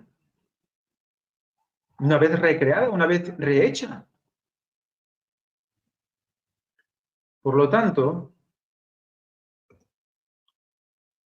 ¿qué relación puede tener ese versículo que os he puesto al respecto de donde todo vuestro pie pise será vuestro con el mundo es nuestro o con la tierra prometida?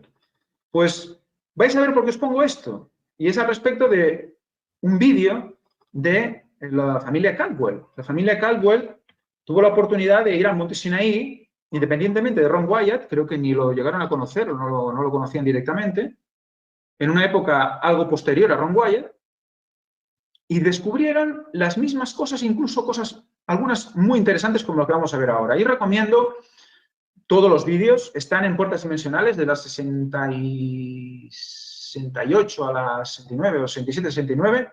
Eso hablar con Pep, que eso os lo dirá exactamente, pero va por ahí.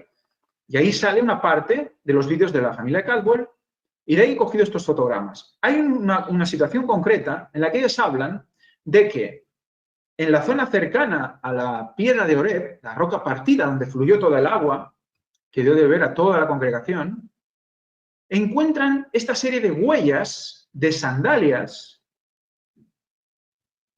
con una marca alrededor, a su lado siempre, ¿no? Y ellos, pues, relacionan esto con este versículo que hemos leído, ¿no? Cualquier lugar donde la suela de vuestros pies pise será vuestro, ¿no? Y entonces, la zona alrededor de Oreb y del monte Sinaí, pues se encuentran este tipo de inscripciones, ¿no? Entonces, se molestaron en poner un pie y grabarlo, ¿no?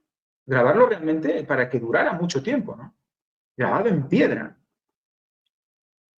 Y claro, eso está fuera de la zona, ¿no? Quizás, bueno, está en el límite de la zona donde está estipulada para ellos, pero vamos a ver que encontraron muchos, siempre con las mismas escrituras a su alrededor,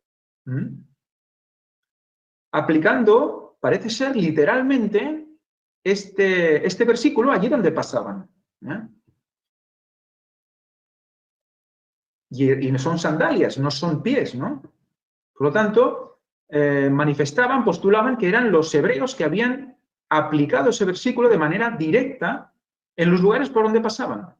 Iban marcando con sus plantas y marcaban con un símbolo.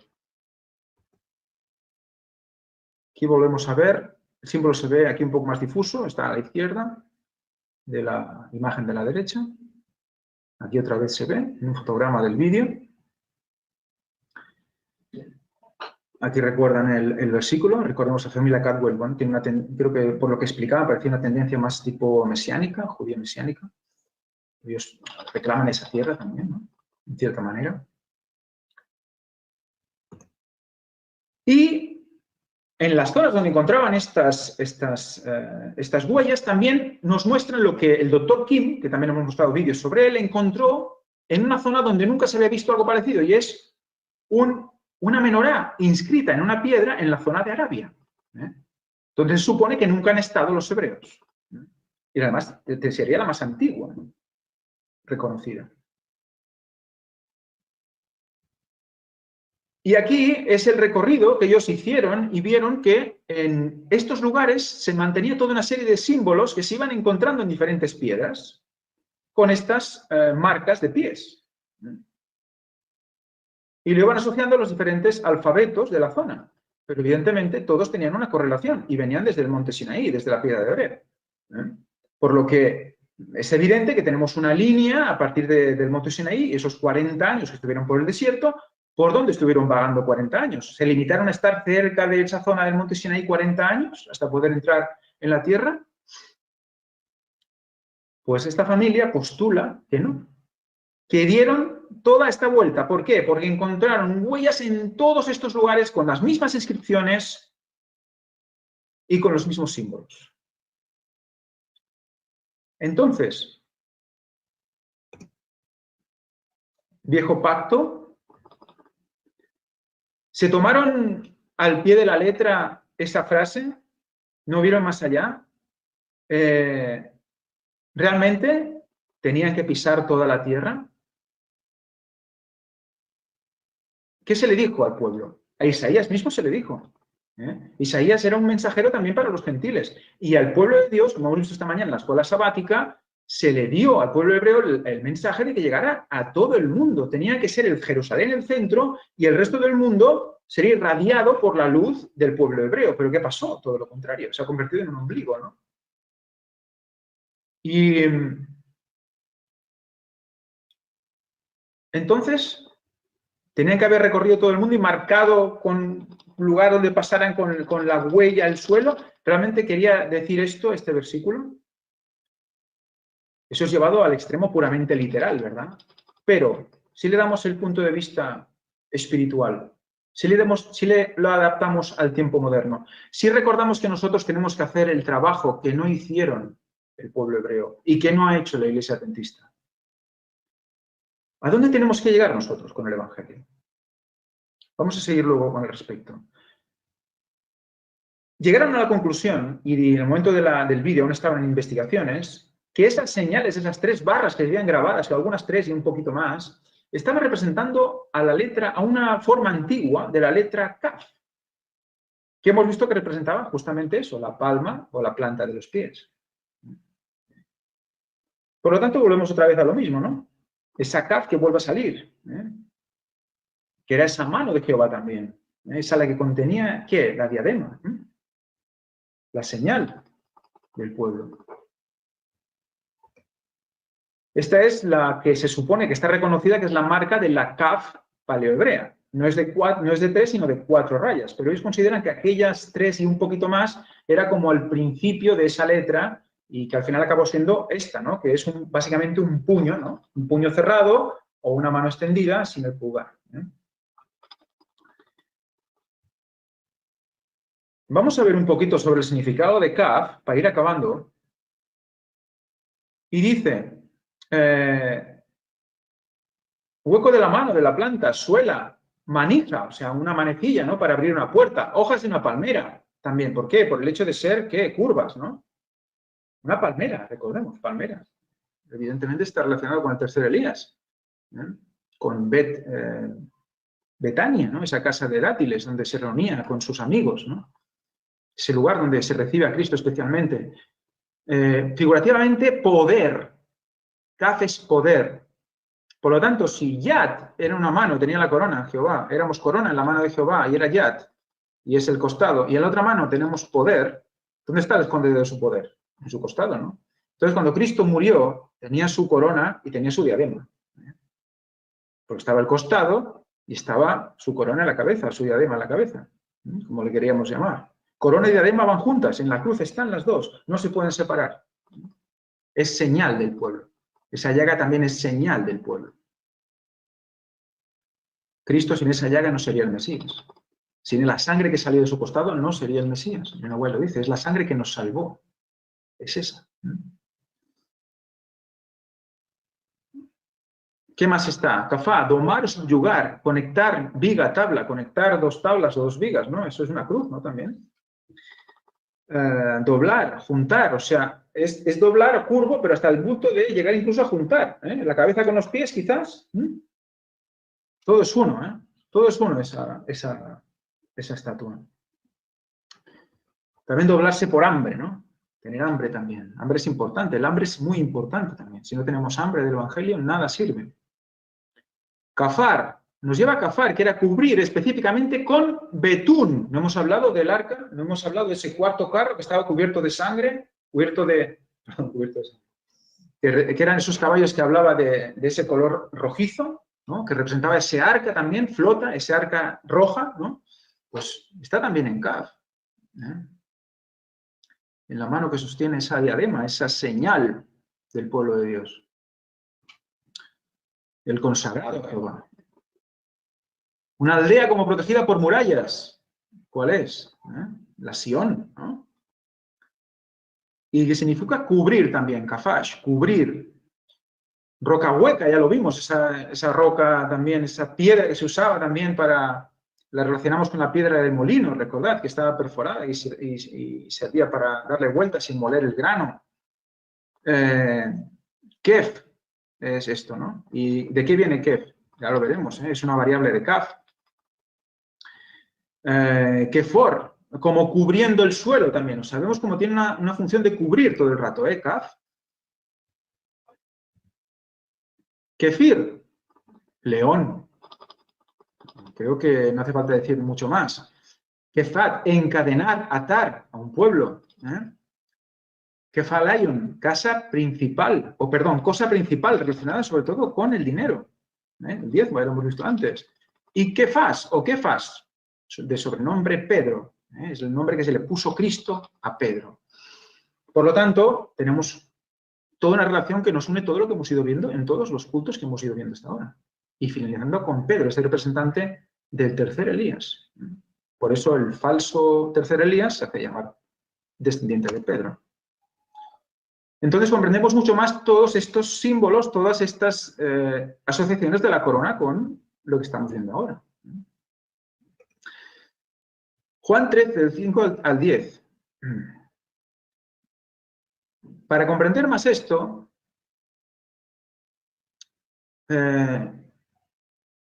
bueno, antes querría acabar diciendo algo.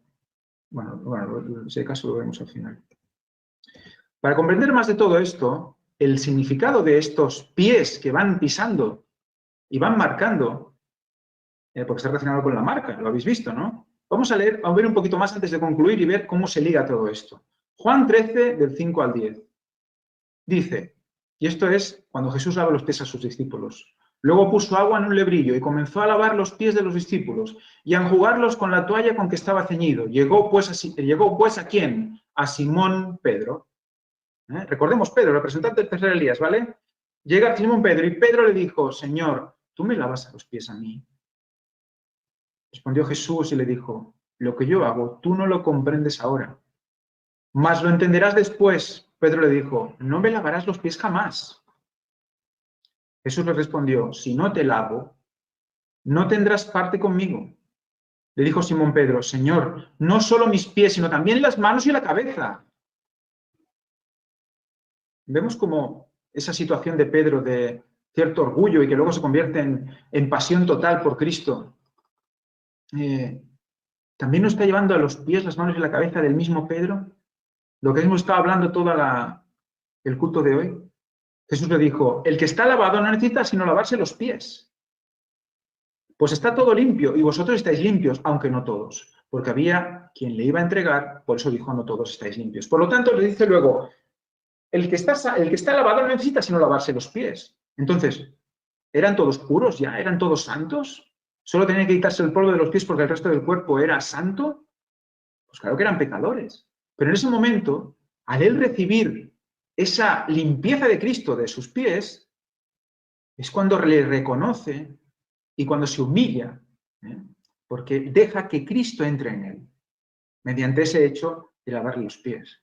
Vamos a leer más claramente lo que dice Elena White, porque, para ir acabando, porque realmente nos va a poner en situación. Dice, al oír las palabras, si no te lavare no tendrás parte conmigo. Pedro renunció a su orgullo y voluntad propia. No podía soportar el pensamiento de estar separado de Cristo. Había significado la muerte para él. No solo mis pies, dijo, mas aún las manos y la cabeza, dícele Jesús. El que está lavado no necesita sino que lave los pies, mas está todo limpio. Estas palabras significaban más que la limpieza corporal. Cristo estaba hablando todavía de la purificación superior ilustrada por la inferior. El que salía del baño estaba limpio, pero los pies calzados de sandalias se cubrían pronto de polvo y volvían a necesitar que se los lavase. Así también Pedro y sus hermanos habían sido lavados en la gran fuente abierta para el pecado y la impureza. Cristo los reconocía como suyos, pero la tentación los había inducido al mal y necesitaban todavía su gracia purificadora. Cuando Jesús se ciñó con una toalla para lavar el polvo de sus pies, deseó por este mismo acto lavar el enajenamiento, los celos y el orgullo de sus corazones. Esto era mucho más importante que lavar sus polvorientos pies. Con el espíritu que entonces manifestaban, ninguno de ellos estaba preparado para tener comunión con Cristo. Hasta que fuesen puestos en un estado de humildad y amor, no estaban preparados para participar en la cena pascual o del servicio recordativo que Cristo estaba por instruir. Sus corazones debían ser limpiados. El orgullo y el egoísmo crean disensión y odio, pero Jesús se los quitó al lavarles los pies. Jesús se los quitó al lavarles, recordemos, lejía de lavandero era, a lavarles los pies. Se realizó un cambio en sus sentimientos. Mirándolos, Jesús pudo decir: vosotros limpios estáis. Ahora sus corazones estaban unidos por el amor mutuo. Habían llegado a ser humildes y a estar dispuestos a ser enseñados. Excepto Judas, cada uno estaba listo para conceder al otro el lugar más elevado. Ahora, con corazones subyugados y agradecidos, podían recibir las palabras de Cristo. Como Pedro y sus hermanos, nosotros también hemos sido lavados en la sangre de Cristo. Y sin embargo, la pureza del corazón queda con frecuencia contaminada por el contacto con el mal. Debemos ir a Cristo para obtener su gracia purificadora. Pedro rehuía el poner sus pies contaminados en contacto con las manos de su Señor y Maestro, pero con cuánta frecuencia ponemos en contacto con el corazón de Cristo nuestros corazones pecaminosos y contaminados. O sea, nosotros pecamos diariamente, eso no nos parece que nos preocupa tanto. Pero luego cuando queremos que Jesús nos limpie, eso sí, ¿no? Cuán penoso le resulta nuestro mal genio, nuestra vanidad y nuestro orgullo. Sin embargo, debemos llevarle todas nuestras flaquezas y contaminación. Él es el único que puede lavarnos. No estamos preparados para la comunión con Él, a menos que seamos limpiados por su eficacia. Jesús dijo a los discípulos: vosotros limpios estáis, aunque no todos. Él había lavado los pies de Judas, pero éste no le había entregado su corazón. Este no fue purificado. Judas no se había sometido a Cristo. Por lo tanto, hermanos, ¿veis algo sucio en esta estatua? ¿Veis algo sucio?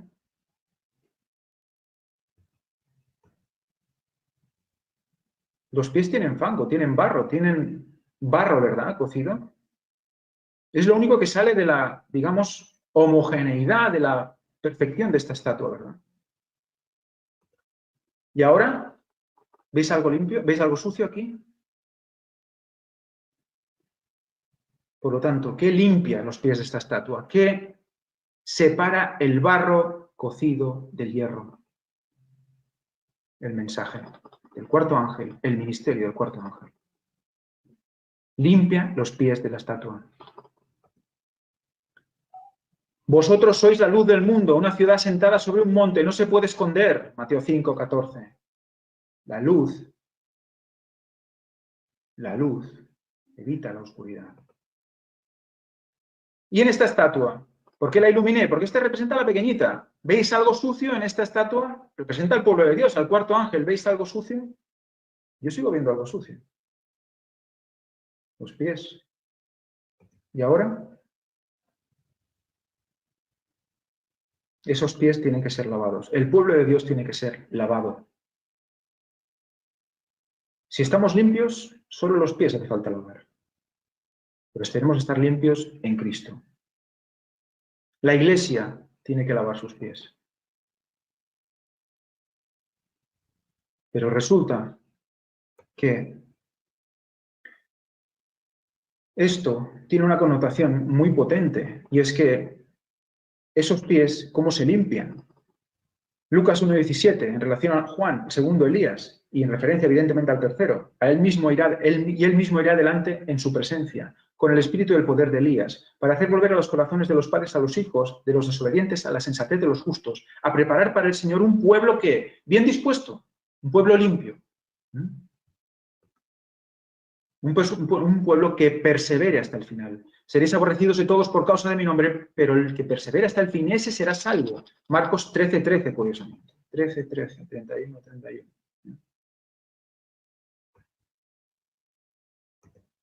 Pero ¿qué pasa? Que este barro, incrustado en los pies de esta iglesia, de esta estatua, de este ministerio, no se va con agua sola, literalmente, porque es barro cocido seco. Si tú tiras agua al barro cocido, no se va. El barro cocido resiste el agua, incluso sirve para mantener el agua. ¿Cómo se quita el barro cocido de los pies, de estos pies? Pues a martillazos. Y dirás, bueno, qué violento, ¿no? No es esa la idea. Pero evidentemente hay algo que debemos recordar. ¿No es mi palabra como fuego, dice Jehová, y como martillo que hace pedazos la roca? Jeremías 23:29. Esa piedra que viene y destroza toda la estatua, que va a los pies, ¿destroza qué? Lo destrozable. Ese martillo que limpia esos pies, lo deja libre para que sean pies y toda la estatua quede completamente limpia. Ese juicio que se define y en el que se separa la cizaña del trigo. Y para acabar concluyendo, Daniel 2, hoy, es una estatua dinámica, no estática, con brazos extendidos, que señala, que guía, que acoge y protege, que camina, pisa y que deja la huella del Evangelio en toda la tierra. O sea, eso que hacían los hebreos, de dejar sus huellas en la roca, en Arabia, en todos los lugares donde pasaban. Es una emulación, es una representación de lo que tenemos que hacer nosotros a nivel espiritual con el mensaje. Allí donde pisemos, dejaremos huella. ¿Y dónde tenemos que ir? Está escrito, a todo el mundo. ¿Por qué? Porque todo el mundo es nuestro. La tierra es nuestra herencia. Tenemos que ir a por ella. Cuando Josué le decía a los de las tribus, ir a por ella, conquistadla. Según fue el mandato divino desde el principio, una huella en Cristo, una huella del Evangelio, esa marca, ¿no? Por un lado, es parte actora en el pisar las uvas del lagar de la ira de Dios, porque evidentemente si alguien no acepta, pues se va a perder. Por el otro, deja una marca en las frentes de aquellos que reciben el mensaje del cuarto ángel y por ende, en conclusión, se postran a los pies de Jesús y reciben su sangre limpiadora. Pase por donde pase, no deja sin efecto. Esta sería una conclusión de lo que hemos visto hoy. Esa corona la tenemos que poner en práctica. Somos real sacerdocio, reyes de la tierra. Tenemos que empezar ya a ejercer ese reinado. ¿Cómo? De la manera más humilde. De la manera más humilde. Hablando, predicando, explicando, llevando el Evangelio a todo el mundo. Esa debe ser nuestra vida. Somos reyes y tenemos responsabilidad como tales. Por lo tanto, me gusta imaginarme a la estatua de Daniel 2 y de Nabucodonosor así.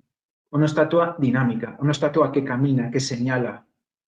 ¿Cuándo? En los momentos previos a que esa gran piedra que es Cristo Jesús llegue y nos encuentre ¿qué? Haciendo lo que tenemos que hacer, ¿no? Recordemos que ese hecho de que nos encuentre haciendo lo que tenemos que hacer ya ha pasado. Resulta que vino ya el tercer Elías y encontró al pueblo no haciendo lo que tenía que hacer. ¿Y ahora qué nos toca? Nos toca al pueblo de la verdad presente, al pueblo del cuarto ángel, moverse y pisar y caminar por todo el mundo. ¿Cómo lo hacemos hoy? Internet. Internet. Es la única solución. Bueno, hermanos, espero que haya sido un culto de edificación. Ha sido un poco largo al final. En todo caso, vamos a acabar con una oración. Padre nuestro que estás en el santo cielo, santificado sea tu santo y precioso nombre. Te damos muchísimas gracias. Muchísimas gracias por darnos tanto para poder afianzarnos, tanto para poder pensar en ti, tanto para que cada cosa que veamos, los pies, las manos, la cabeza, nos lleven a tu cruz y no podamos salir de ahí, porque caemos ante ti. Estamos como esclavos ante ti, servidores voluntarios. Señor, queremos hacerlo todo para elevar tu santo nombre. Elimina nuestro orgullo, nuestro mal genio, elimina nuestra vanidad. Ayúdanos a querer solo tu voluntad. Señor, danos humildad para heredar la tierra. Danos mansedumbre para heredar la tierra. Te lo pedimos todo en el nombre santo y en la sangre preciosa de tu Hijo Jesucristo. Te pedimos perdón por nuestros pecados. Amén.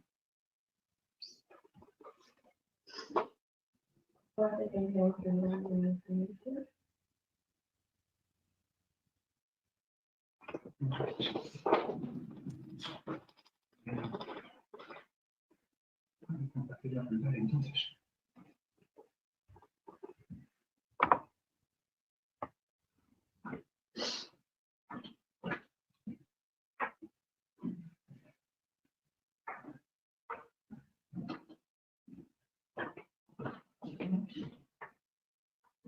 Déjate compartir la pantalla.